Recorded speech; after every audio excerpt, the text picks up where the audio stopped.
Have you ever wondered, what does it really mean to repent? Maybe you've tried to change your ways or say sorry to God, but deep down, you're not sure if it's real or if it's enough. If you've ever felt stuck in guilt or confused about how to truly turn back to God, you're not alone.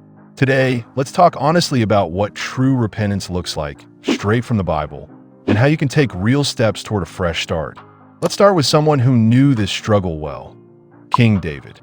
After his sin with Bathsheba and the terrible choices that followed, David was confronted by the prophet Nathan.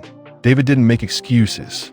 He broke down, confessed, and poured his heart out to God in Psalm 51, saying, "Against you only have I sinned and done what is evil in your sight." Psalm 51 verse 4. David's story shows us that repentance isn't about pretending or just feeling bad.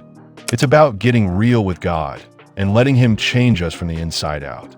Let's break down what the Bible teaches about true repentance into 5 practical steps you can take today.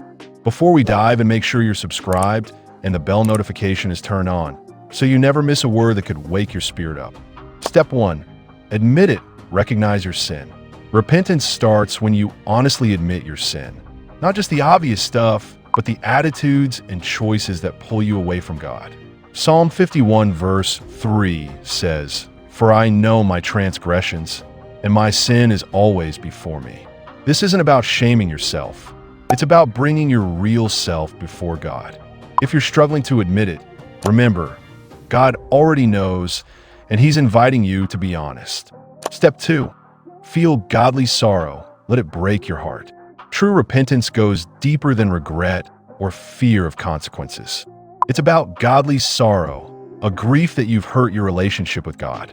2 Corinthians 7 verse 10 says, "Godly sorrow brings repentance that leads to salvation and leaves no regret, but worldly sorrow brings death."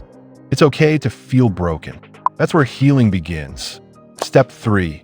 Confess and ask for forgiveness. Speak it out. Tell God exactly what you've done. 1 John 1 verse 9 promises, "If we confess our sins, He is faithful and just to forgive us our sins and to cleanse us from all unrighteousness." Sometimes you may need to confess to someone you've hurt too. Confession isn't about humiliation. It's the doorway to freedom. Step 4. Turn away, renounce, and change direction. Repentance means turning away from sin and choosing God's way. Proverbs 28 verse 13 says, "Whoever conceals their sins does not prosper, but the one who confesses and renounces them finds mercy." This is hard, especially if you feel stuck in old habits. But God gives you strength to change. Don't expect perfection overnight. Keep turning back to Him every day. Step 5. Make things right. Seek restoration.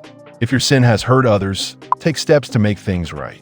Like King Manasseh, who removed idols and repaired the altar after he repented, true repentance leads to real change and restoration. This step can be scary, but it's part of healing and rebuilding trust. Maybe you're thinking, "I've messed up too much," or "I keep failing. Does God really forgive me?" The answer is yes. Repentance isn't about earning God's love. It's about accepting His invitation to start again.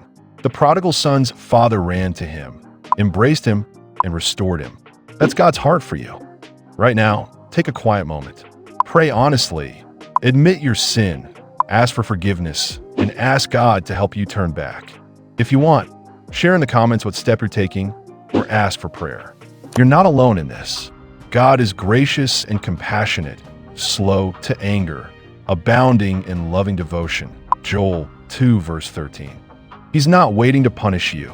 He's waiting to restore you. Repentance isn't just about your effort. It's about God's love and power to change your heart. If this message spoke to you, like, comment, or subscribe. But more importantly, take that first step toward God today. He's ready to welcome you home.